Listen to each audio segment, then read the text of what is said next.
আজ আমরা নবম শ্রেণীর তৃতীয় অধ্যায় অর্থাৎ জৈবনিক প্রক্রিয়া এর অন্তর্গত উদ্ভিদ শারীরবিদ্যা এই এককের উপ একক সালোক সংশ্লেষ সম্পর্কে আলোচনা করব। আমরা জানি যে উদ্ভিদ পৃথিবীতে কতটা প্রয়োজনীয়। তোমরা জানো যে উদ্ভিদ থেকে আমরা অক্সিজেন পাই, ফুল ফল ছায়া ইত্যাদি তো পাই। এছাড়াও আমাদের জীবদেহের যে প্রয়োজনীয় শক্তি, সেই শক্তি আমরা পাই সূর্যালোক থেকে, পরোক্ষভাবে উদ্ভিদ থেকে। কিভাবে না, সূর্যালোক থেকে যে শক্তিশালী কণা ফোটন কণা, সেই ফোটন কণা উদ্ভিদ তার সবুজ রঞ্জক ক্লোরোফিলের সাহায্যে সে নিজে ট্র্যাপ করতে পারে, অর্থাৎ সে নিজের সৌরশক্তিকে আবদ্ধ করতে পারে, রাসায়নিক শক্তিতে পরিবর্তিত করতে পারে। এরপর এই রাসায়নিক শক্তি আমাদের জীবদেহের মধ্যে আসে এবং আমরা সেখান থেকে শক্তি পাই। এবং আমরা দেখেছি যত যানবাহন চলছে, যে শক্তি, জ্বালানি শক্তি, যত জীবাশ্ম জ্বালানি, সবগুলোর উৎস হচ্ছে এই উদ্ভিদ এর মাধ্যমে আগত যে সৌরশক্তি। তাহলে উদ্ভিদ যদি পৃথিবীতে না থাকতো তাহলে আমরা কখনোই বেঁচে থাকতে পারতাম না, আমরা কোনো শক্তি পেতাম না, আমরা শ্বাসকার্যের জন্য কোনো অক্সিজেন পেতাম না। এই জন্য উদ্ভিদ কিভাবে ওই সৌরশক্তিকে, ফোটন কণাকে কিভাবে নিজের দেহে আবদ্ধ করে, সৌরশক্তিকে আবদ্ধ করে সে আমাদের কাছে কিভাবে ট্রান্সফার করে, এই ঘটনাটা পুরোটাই আমরা জানবো নবম শ্রেণীর একটা অংশ, সেটা হচ্ছে সালোক সংশ্লেষ। তাহলে আজ আমরা আলোচনা করব সালোক সংশ্লেষ প্রক্রিয়া বা ফটোসিনথেসিস প্রক্রিয়া সম্পর্কে। এবার একটু দেখে নিই সালোক সংশ্লেষ বা ফটোসিনথেসিস প্রক্রিয়াটা কিভাবে হয়।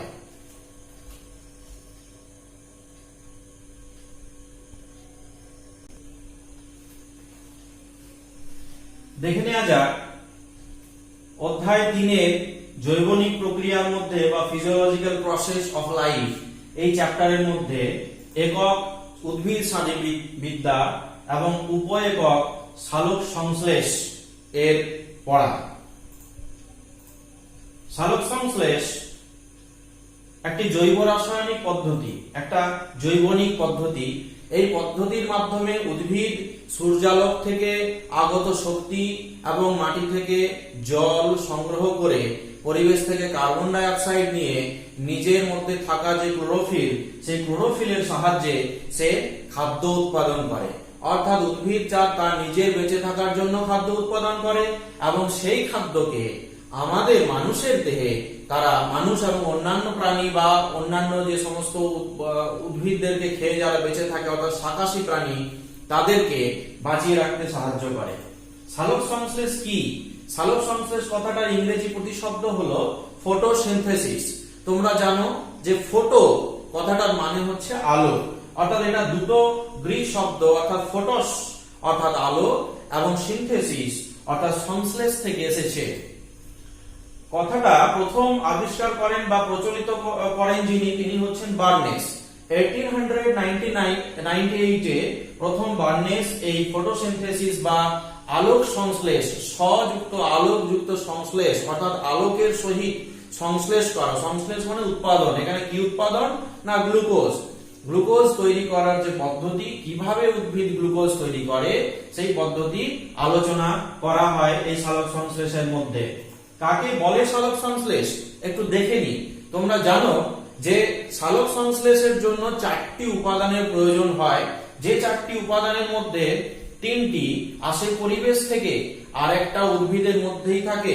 উদ্ভিদের মধ্যে যেটা থাকে সেটা হচ্ছে ক্লোরোফিল, আর যেগুলো পরিবেশ থেকে আসে সেগুলো হচ্ছে সূর্যালোক, কার্বন ডাই অক্সাইড এবং জল। তাহলে যে শারীরবৃত্তীয় পদ্ধতিতে ক্লোরোফিল যুক্ত উদ্ভিদ সবাই পারে না, কিন্তু যেমন ছত্রাক, এরা পারবে না কারণ ওদের শরীরে ক্লোরোফিল নেই।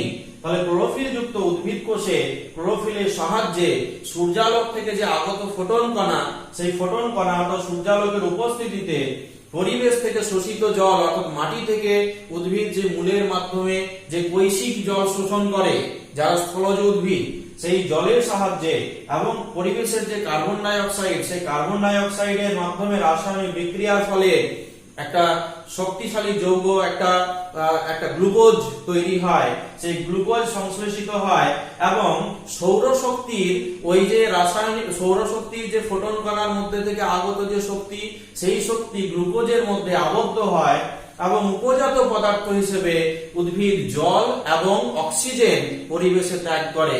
যে জল এবং যে অক্সিজেন আমাদের পরবর্তীকালে কাজে লাগে, জলটা সেটা বাষ্পাকারে উদ্ভিদের দেহ থেকে নির্গত হয়, পাতার মধ্যে যে পত্ররন্ধ্র থাকে তার মাধ্যমে যে জলের বাষ্প সেটা নির্গত হয় এবং অক্সিজেনটাও নির্গত হয়, যেটা আমাদের জীবজগতের শ্বাসকার্যে আমরা ব্যবহার করে থাকি।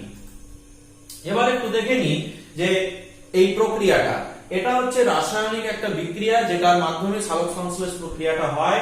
এখানে দেখতে পাচ্ছি, দেখো যে 6 অণু কার্বন ডাই অক্সাইড এর সঙ্গে 12 অণু জল, এই দুটো প্রধান বস্তু যেগুলো প্রয়োজন হচ্ছে, তার সঙ্গে সূর্যালোক এবং পাতার মধ্যে থাকা ক্লোরোফিল, এগুলোর সাহায্যে তৈরি হয় একটা জটিল শর্করা, যেটাকে বলা হচ্ছে এটাকে জটিল নয়, সরল শর্করা বলবো, সরল শর্করা যেটাকে বলবো গ্লুকোজ।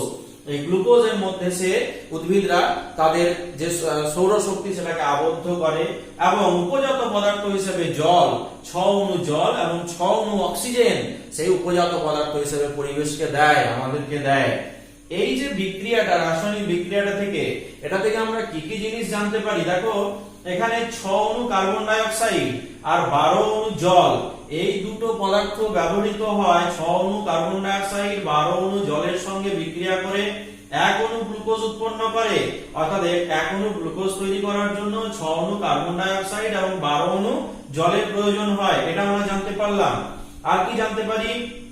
যে আগত ফোটন কণা যেটা সৌরশক্তি থেকে আসছে, সেইটা রাসায়নিক স্থৈতিক শক্তি রূপে আবদ্ধ হয়। এখানে স্থৈতিক বানানটা একটু ভুল আছে, কম্পিউটারে বাংলা বানান নেওয়ার একটু অসুবিধা আছে, সেই জন্য স্থৈতিক বানানটা ভুল আছে। তাহলে স্থৈতিক শক্তি রূপে সূর্যালোক থেকে আগত ফোটন কণা এসে আবদ্ধ হয় গ্লুকোজের মধ্যে। আচ্ছা, এখানে দুটো ঘটনা ঘটে, এটা জারণ বিজারণ প্রক্রিয়া। এই জারণ বিজারণ প্রক্রিয়াটাতে দেখবো যে জল, এই ব্যবহৃত জল, এটা ফটোলাইসিস প্রক্রিয়াতে অর্থাৎ ভেঙে যায়, এটা জারিত হয়, জল জারিত হয়ে যায়, জারিত হয়ে H+ এবং OH- এই আয়নে ভেঙে যায়। আর কার্বন ডাই অক্সাইড এটা বিজারিত হয়। তাহলে একই সাথে জারণ এবং বিজারণ হচ্ছে, সেই জন্য এটাকে জারণ বিজারণ বিক্রিয়াও আমরা বলতে পারবো। তাহলে জল জারিত হয় এবং কার্বন ডাই অক্সাইড বিজারিত হয়। 1 অণু গ্লুকোজ, এই যে 1 অণু গ্লুকোজ, এই 1 অণু গ্লুকোজকে তৈরি করতে বা উৎপন্ন করতে এখানে 6 অণু জল পরিত্যক্ত হয়, অর্থাৎ 6 অণু জল বাষ্পাকারে নির্গত হয়ে যায়। ব্যবহৃত কার্বন ডাই অক্সাইডের সমপরিমাণ অক্সিজেন উপজাত পদার্থ হিসেবে আমরা পাই।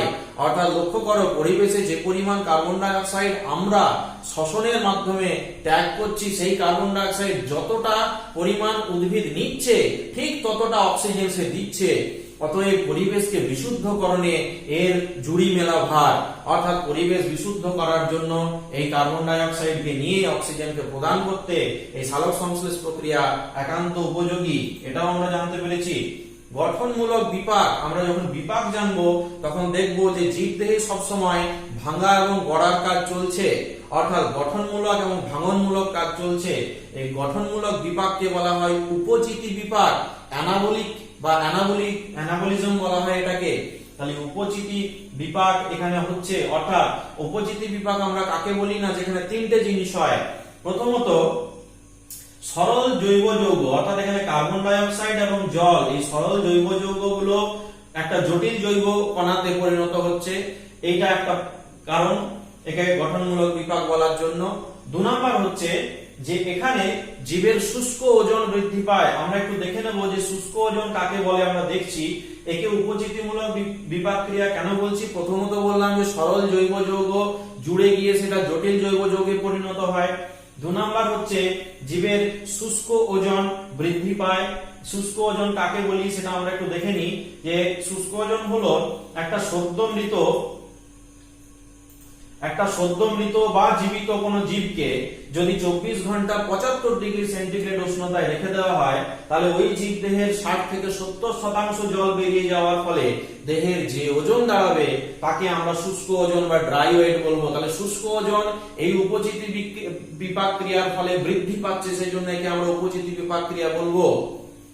আচ্ছা, আর কি দেখবো না, সালোক সংশ্লেষ কোথায় হয় না, সালোক সংশ্লেষের স্থান হচ্ছে যে কোনো সবুজ অংশ, প্রধানত গাছের পাতা, এছাড়াও পাতা ছাড়াও যেমন ফলের যে ত্বক, অর্থাৎ কাঁচা আমের ক্ষেত্রে দেখেছি তার ফলটা সবুজ থাকে, যখন পাকে তখন অন্য কালার হয়, কিন্তু কাঁচা অবস্থায় সেটা সবুজ, তাহলে সেটা ফলেও হতে পারে, বৃতিতে হতে পারে, কিছু কিছু ক্ষেত্রে মূলেও হতে পারে। মূলে মানে যেটা মাটির নিচে থাকে সেই মূল নয়, এক্ষেত্রে একটু ব্যতিক্রমী মূল আছে, কিছু আছে, যেমন ধরো একটা ভেলামেন নামে একটা অংশ পাওয়া যায়, যেটা গজপিপুল, রাসনাই সমস্তগুলোতে আমরা পরবর্তীকালে দেখতে পাবো আছে, তো সেই সমস্ত জায়গাতেও হতে পারে। মানে সবুজ অংশ, উদ্ভিদের সবুজ অংশ যেখানেই থাকবে সেখানেই ক্লোরোফিল থাকবে, সেখানেই সালোক সংশ্লেষ হতে পারবে।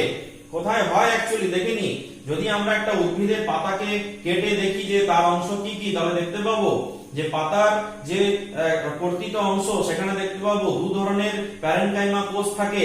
ওপরের দিকে এই লম্বা লম্বা কোষগুলো দেখতে পাচ্ছ, এই কোষগুলোকে আমরা বলবো প্যালিসেড প্যারেনকাইমা, আর নিচের দিকে একটু ফাঁকা ফাঁকা যে ধরনের গোল গোল কোষগুলো আছে এগুলোকে বলবো স্পঞ্জি প্যারেনকাইমা। এক্ষেত্রে প্যালিসেড প্যারেনকাইমা কোষগুলো সব থেকে বেশি সালোক সংশ্লেষে কার্যকরী হয়। আমরা যদি লম্বাটে কোষগুলোকে কেটে দেখি তাহলে দেখতে পাবো এর মধ্যে ক্লোরোপ্লাস্টের যে অণুটা থাকে সেই অণুর মধ্যে কিছু দেখতে পাবো এইরকম থাকে থাকে সজ্জিত কতগুলো অংশ আছে, যেগুলোকে বলা হয় গ্রানাম বা গ্রানা, আর তার মাঝখানের যে একটা ধাত্রের মতো অংশ আছে তাকে বলা হয় স্ট্রোমা। তো এই একটা গ্রানামকে যদি আমি দেখি, কেটে দেখি, তার মধ্যে দেখবো থাইলাকয়েড আছে, সেই থাইলাকয়েড এর মধ্যে কোয়ান্টাজোম দানা থাকে, সেই কোয়ান্টাজোম দানার ভেতরে ক্লোরোফিল থাকে। এই ক্লোরোফিলই হচ্ছে একমাত্র সবুজ কণা যেগুলো সূর্য শক্তিকে আবদ্ধকরণ করতে পারে। এবার আমরা একটু দেখে নেব সালোক সংশ্লেষীয় একক। সালোক সংশ্লেষীয় একক বলতে বোঝায় কোয়ান্টাজোম দানাকে, যেটাকে বর্তমানে অ্যান্টেনা কমপ্লেক্স বলা হয়ে থাকে। এখন এটাকে বলা হয় অ্যান্টেনা কমপ্লেক্স। এটা কি জিনিস না, এটা হচ্ছে অনেকগুলো ক্লোরোফিল কণা ও ক্লোরোফিল অণুর সমষ্টি। কি কি? যেমন প্রধান ক্লোরোফিল অণু আমরা জানি ক্লোরোফিল 5 রকমের হয়, chlorophyll A, chlorophyll B, chlorophyll C, chlorophyll D আর chlorophyll A, B, C, D এবং ই, এই 5 রকমের হয়।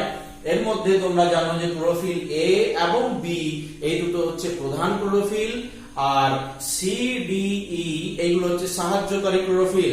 ক্লোরোফিল ছাড়াও আরো কিছু ক্যারোটিনয়েডস আছে। ক্যারোটিনয়েড মানে হচ্ছে ক্যারোটিন যেটা কমলা রঙের হয়, আর জ্যান্থোফিল যেটা হলুদ রঙের হয়। এছাড়া ফাইকোবিলিন থাকে।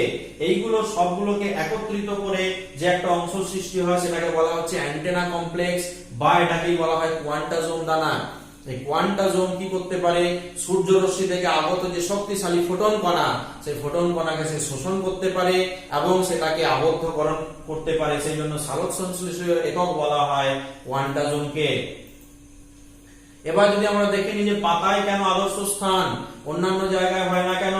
কারণ পাতা হচ্ছে প্রসারিত তল, অর্থাৎ তোমরা দেখবে সূর্য রশ্মি যদি উপর থেকে আসে পাতা কিন্তু প্রসারিত অবস্থায় থাকে, অর্থাৎ তার তলটার ক্ষেত্রফলটা, উপরিতলের ক্ষেত্রফলটা অনেক বড় থাকে প্রসারিত তল হওয়ার জন্য, সেই জন্য অধিক সূর্যালোক শোষণ করার জায়গা পায়। এছাড়া ক্লোরোপ্লাস্ট সব থেকে বেশি পরিমাণে থাকে পাতাতে। পত্ররন্ধ্র থাকে, যে পত্ররন্ধ্রের মাধ্যমে পরিবেশ থেকে কার্বন ডাই অক্সাইড এবং দেহের ভেতরে পাতার মধ্যে প্রবেশ করতে পারে। আবার উৎপন্ন উপজাত পদার্থ হিসেবে যে জল উৎপন্ন হয় সেটা বাষ্পাকারে দেহের বাইরে বার করে দিতে পারে উদ্ভিদ।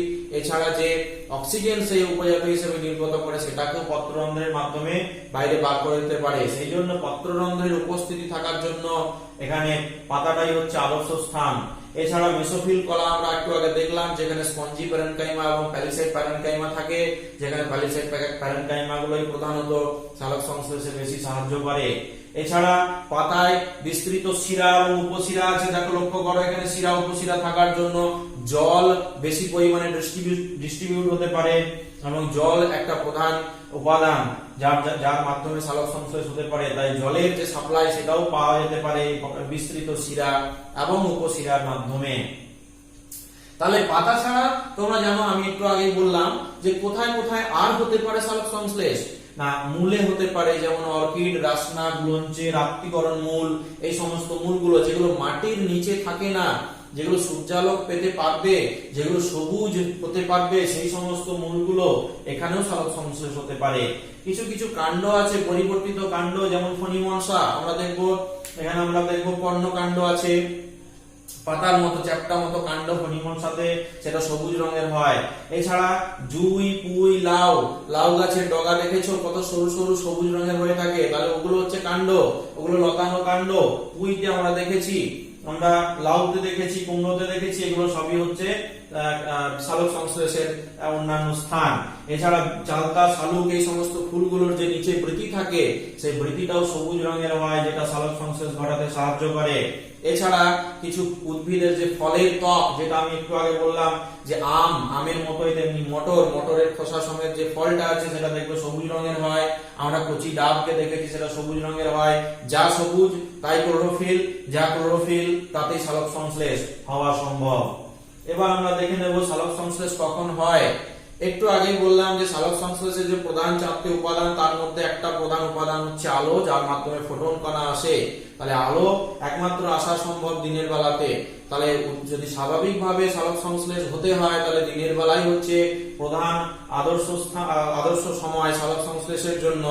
কিন্তু আমরা এক্সপেরিমেন্টালি রাত্রেবেলাতেও আলোর অভাবেও আমরা সালোক সংশ্লেষ করাতে পারি, যদি আমরা কৃত্রিম আলো, ঠিক উপযুক্ত ন্যানোমিটার তরঙ্গ দৈর্ঘ্যযুক্ত কৃত্রিম আলো যদি আমরা প্রোভাইড করতে পারি, তাহলে রাত্রিবেলাতেও কৃত্রিম আলোতে সালোক সংশ্লেষ হওয়া সম্ভব, যদি তার তরঙ্গ দৈর্ঘ্যটা ওই 390 থেকে 760 ন্যানোমিটার যে তরঙ্গ দৈর্ঘ্য, তার মধ্যে যদি আমরা দিতে পারি কৃত্রিম ভাবে, তাহলেও সম্ভব। এবার আমরা দেখে নেব যে সালোক সংশ্লেষের যে উপাদানগুলো, তাদের উৎস এবং তাদের ভূমিকা। প্রধানত দেখবো 4টি উপাদান আমি বলেছি প্রয়োজন হয়। কার্বন ডাই অক্সাইড অর্থাৎ CO2, জল অর্থাৎ H2O, সূর্যালোক থেকে আগত ফোটন কণা, যে ফোটন কণাকে উদ্ভিদ শোষণ করে এবং যার মাধ্যমে শোষণ করে সেটা হচ্ছে ক্লোরোফিল অণু। এই 4টি হচ্ছে কাঁচামাল, প্রধান কাঁচামাল, যেগুলো সালোক সংশ্লেষ প্রক্রিয়া বা খাদ্য তৈরির জন্য প্রয়োজন হয়। এবার তোমাদের একটু বলি যে কার্বন ডাই অক্সাইড উদ্ভিদ কোথা থেকে পায় এবং তার ভূমিকাটা কি। পরিবেশ থেকে কার্বন ডাই অক্সাইড পাওয়া যায়। আমরা জানি যে পরিবেশে কার্বন ডাই অক্সাইড পরিমাণ হচ্ছে 0.03%। এই 0.03% কার্বন ডাই অক্সাইড পরিবেশে রয়েছে, যেটা থেকে উদ্ভিদ তার সালোক সংশ্লেষের জন্য কার্বন ডাই অক্সাইড গ্রহণ করে। কার্বন ডাই অক্সাইড এর উৎসটা দেখে নিই। স্থলজ উদ্ভিদ বায়ুমণ্ডল থেকে পায়, জলজ উদ্ভিদ জলে দ্রবীভূত যে কার্বন ডাই অক্সাইড সেখান থেকে পায়। যারা সম্পূর্ণ নিমজ্জিত তারা দ্রবীভূত কার্বন ডাই অক্সাইড গ্যাস থেকে পায়, কারণ কার্বনেট, বাইকার্বনেট এই সমস্ত যৌগ থেকে পাবে। আর বায়ুমণ্ডল থেকে পাবে কারা? যারা আংশিক নিমজ্জিত বা জলে ভাসমান, যেমন ধরো কচুরিপানা, সে তো জলে ভাসছে, তার পাতাগুলো তো জলের উপরে আছে, তাহলে সে বাতাস থেকেই নেবে, সে জল থেকে নেবে না। এইভাবে দেখবো আমরা। আচ্ছা, কার্বন ডাই অক্সাইড কোথায় কাজে লাগে? আমি একটু আগে বললাম যে এটা একটা সালোক সংশ্লেষ প্রক্রিয়া, একটা জারণ বিজারণ প্রক্রিয়া। এই জন্য এখানে যেমন জল জারিত হয়, তেমনি কার্বন ডাই অক্সাইড বিজারিত হয়। তাহলে গ্লুকোজ, যার সংকেত হচ্ছে C6H12O6, C6H12O6, এটা হচ্ছে গ্লুকোজের সংকেত। এখানে দেখো কার্বন, হাইড্রোজেন আর অক্সিজেন, এই 3টি জিনিস নিয়ে গ্লুকোজ তৈরি। গ্লুকোজের এই কার্বন যেটা, এটাও আসে CO2 থেকে। তাহলে গ্লুকোজের কার্বনটার উৎস হচ্ছে কার্বন ডাই অক্সাইড। গ্লুকোজের অক্সিজেন, এই অক্সিজেনটার উৎস হচ্ছে কার্বন ডাই অক্সাইড। তোমরা ভাবো অনেক সময় যে অক্সিজেন তো জল থেকে আসে, না, অক্সিজেন জল থেকে আসে না। গ্লুকোজের অক্সিজেনটা জল থেকে আসে না। গ্লুকোজ তৈরির জন্য যে অক্সিজেনটা প্রয়োজন হয়, এটা সবসময় মনে রাখবে কার্বন ডাই অক্সাইড থেকে আসে। শুধু জল থেকে আসে কোনটা? H12 যেটা পাচ্ছি আমরা, এই হাইড্রোজেন অর্থাৎ গ্লুকোজের হাইড্রোজেন, এটা আসে জল থেকে। তাহলে কার্বন ডাই অক্সাইড থেকে কার্বন ডাই অক্সাইডের দ্বারা আমরা দেখলাম যে গ্লুকোজ তৈরি হচ্ছে, তার গ্লুকোজের কার্বন এবং অক্সিজেনটার মূল উৎস হচ্ছে কার্বন ডাই অক্সাইড। আর এই কার্বন ডাই অক্সাইডের যে অজৈব কার্বন, সেই অজৈব কার্বনটা গ্লুকোজের মধ্যে জৈব কার্বন রূপে অঙ্গীভূত হয় এই প্রক্রিয়াতে। সেই জন্য সালোক সংশ্লেষকে বলা হয় অঙ্গারাক্তীকরণ বা কার্বন অ্যাসিমিলেশন প্রসেস। আমরা দেখে নেব জলের ভূমিকা। জল কোথা থেকে পাওয়া যায়, উদ্ভিদ কোথা থেকে জল পায়? এক অণু গ্লুকোজ সংশ্লেষের জন্য যে 12 অণু জল প্রয়োজন হয়, এইটা কোথা থেকে পায় উদ্ভিদ? না, স্থলজ উদ্ভিদ যারা রয়েছে তারা তাদের মূলের মাধ্যমে মাটির নিচের থেকে যে কৈশিক জল, ক্যাপিলারি ওয়াটার, সেটাকে তারা গ্রহণ করে। অর্থাৎ একটা উদ্ভিদ তার মূল, সেই মূলের মাধ্যমে যে এককোষী মূলরোম, সেই মূলরোমের মাধ্যমে মাটির নিচের যে জল, সে কৈশিক জল, ক্যাপিলারি ওয়াটার, সেটাকে সে শোষণ করে। এটাই হচ্ছে জলের উৎস স্থলজ উদ্ভিদের ক্ষেত্রে। কিন্তু জলজ উদ্ভিদ কোথা থেকে পায়? আর জলজ উদ্ভিদের তো জলের অভাব নেই, তারা তো জলাশয়ের জল থেকেই পাবে। সেই জন্য জলাশয় থেকে তারা জলজ উদ্ভিদরা জল সংগ্রহ করে। আবার দেখা যায় যে কিছু কিছু উদ্ভিদ রয়েছে যারা পরাশ্রয়ী উদ্ভিদ, যাদের মূল নিচে পর্যন্ত বিস্তৃত নয়, তারা কোথা থেকে জল পাবে? না, বাতাসের যে আর্দ্রতা আছে, সেই বাতাসের আর্দ্রতার যে জল, সেই জলকে শোষণ করে নিতে পারে। তাদের একটা নতুন স্ট্রাকচার তোমরা দেখতে পাচ্ছ এখানে, যেটাকে বলা হয় ভেলামেন। তাহলে ভেলামেন দিয়ে বা একটা সবুজ, এই যে সবুজ যে স্পঞ্জের মতো দেখতে যে এক ধরনের বিশেষ মূল, এর মাধ্যমে জল শোষণ করে এই সমস্ত পরাশ্রয়ী উদ্ভিদগুলো। জল কি কাজে লাগে সেটা একবার দেখে নি। সালোক সংশ্লেষের ক্ষেত্রে জল কাঁচামাল হিসেবে কাজে লাগে। জল যেটা H2O, এই H2O-টা ফটোলাইসিস বা বিশ্লেষণের মাধ্যমে H+ এবং OH- এ ভেঙে যায়, অর্থাৎ হাইড্রোজেন এবং হাইড্রোক্সিল আয়নে ভেঙে যায়। এবং পরবর্তীকালে আমরা দেখব যে অক্সিজেন, যে উপজাত পদার্থ, সেটা তৈরি হয় এই জল থেকে। উপজাত পদার্থ অক্সিজেন, তার উৎস হচ্ছে জল। আচ্ছা, ক্লোরোফিল অণুকে আমরা দেখে নিই এখানে। ক্লোরোফিল অণুকে ইলেকট্রন প্রদান করে। ক্লোরোফিল অণু আমরা যখন দেখব যে ক্লোরোফিল অণু যখন ফোটন কণার দ্বারা তাতে আঘাত লেগে সেখান থেকে যখন একটা ইলেকট্রন ছিটকে বেরিয়ে যায়, তখন সেই ইলেকট্রনটা যে বেরিয়ে যায় সেটাকে, ওই ক্লোরোফিলটাকে আবার স্টেবিলাইজ করতে সাহায্য করে এই জল থেকে আগত এই ইলেকট্রন। সেই ইলেকট্রনটা ওই ক্লোরোফিল অণুকে অর্থাৎ উত্তেজিত অবস্থা থেকে সেটাকে আবার নিষ্ক্রিয় অবস্থায় নিয়ে আসতে সাহায্য করে, পরে আমরা দেখব। আচ্ছা, ক্লোরোফিল সবুজ কণা, এটা উদ্ভিদের সবুজ অংশের মধ্যে থাকে। ক্লোরোফিল আমি বললাম 5 রকম ক্লোরোফিল হয়। Chlorophyll A, B, C, D, E, এই 5 রকম ক্লোরোফিলের মধ্যে A এবং B এই দুটো হচ্ছে প্রধান কণা। প্রধানত এটাকেই মূল কণা বলা হয়, আর বিটাও তার সঙ্গে প্রধান কণা হিসেবে বিবেচিত হয়। কিন্তু C, D, E ক্লোরোফিলের এই তিনটে C, D, E এগুলো হচ্ছে সাহায্যকারী ক্লোরোফিল। আর তার সঙ্গে আছে ক্যারোটিনয়েডস, অর্থাৎ ক্যারোটিন এবং জ্যান্থোফিল, এবং তার সঙ্গে ফাইটোসায়ানিন এবং ফাইটোএরিথ্রিন, এগুলো সাহায্যকারী কণা হিসেবে কাজ করে। সাহায্যকারী কণাগুলো কি করে? ওরা যখন সৌরশক্তিকে গ্রহণ করে, তারপর সেই সৌরশক্তিকে তারা ওই প্রধান ক্লোরোফিলের কাছে ট্রান্সফার করে দেয়। এটা হচ্ছে পদ্ধতি। ক্লোরোফিলের রাসায়নিক উপাদান যদি আমরা দেখি, তবে ক্লোরোফিলের A সংকেত C55H72O5N4Mg, অর্থাৎ কার্বন, হাইড্রোজেন, অক্সিজেন, নাইট্রোজেন এবং ম্যাগনেসিয়াম, এইগুলো প্রয়োজন হয় ক্লোরোফিলের তৈরির জন্য।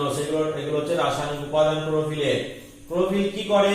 না, সৌরশক্তি থেকে অদৃশ্য ফোটন কণাকে সে শোষণ করতে পারে, এবং শোষণ করে ক্লোরোফিল নিজে উত্তেজিত হয়। একটা ইলেকট্রন সে সেখান থেকে বার করে দিয়ে সে নিজে উত্তেজিত হয় এবং জলকে বিশ্লেষিত করতে সাহায্য করে, জলের আয়নীকরণ করতে সাহায্য করে, অর্থাৎ H2O কে ভেঙে দিয়ে H+ এবং OH- আয়নে ভেঙে দিতে সাহায্য করে। সৌরশক্তিকে রাসায়নিক শক্তিতে রূপান্তর করতে সাহায্য করে ক্লোরোফিল। সূর্যালোক যদি দেখি আমরা, সূর্যালোকের উৎস হচ্ছে সূর্য নিজে। তাহলে সূর্য থেকে সূর্যরশ্মির আলো আসে, এবং এখানে সূর্যালোক কি কাজ করে? না, ক্লোরোফিলকে সক্রিয় করতে সাহায্য করে। এটা আমরা পরে দেখব যে কিভাবে ক্লোরোফিল সক্রিয় হয়। ক্লোরোফিল থেকে একটা ইলেকট্রন বেরিয়ে যায়, যার জন্য ক্লোরোফিল উত্তেজিত হয়।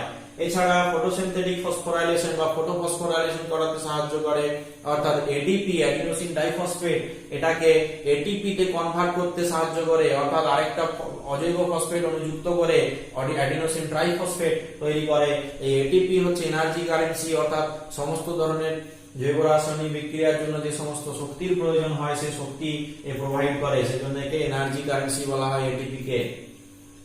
এবার আমরা দেখে নেব দৃশ্যমান আলোক। আমরা যদি দেখি যে সূর্য থেকে যে আলোক রশ্মিগুলো আসে তার মধ্যে সবটা আমরা দেখতে পাই না, দৃশ্যমান নয়। দৃশ্যমান আলোক রশ্মি হচ্ছে 390 থেকে 760 ন্যানোমিটার। 390 থেকে 760 ন্যানোমিটার তরঙ্গ দৈর্ঘ্যযুক্ত যে আলোকনা, সেইটুকু অংশকে আমরা দেখতে পাই।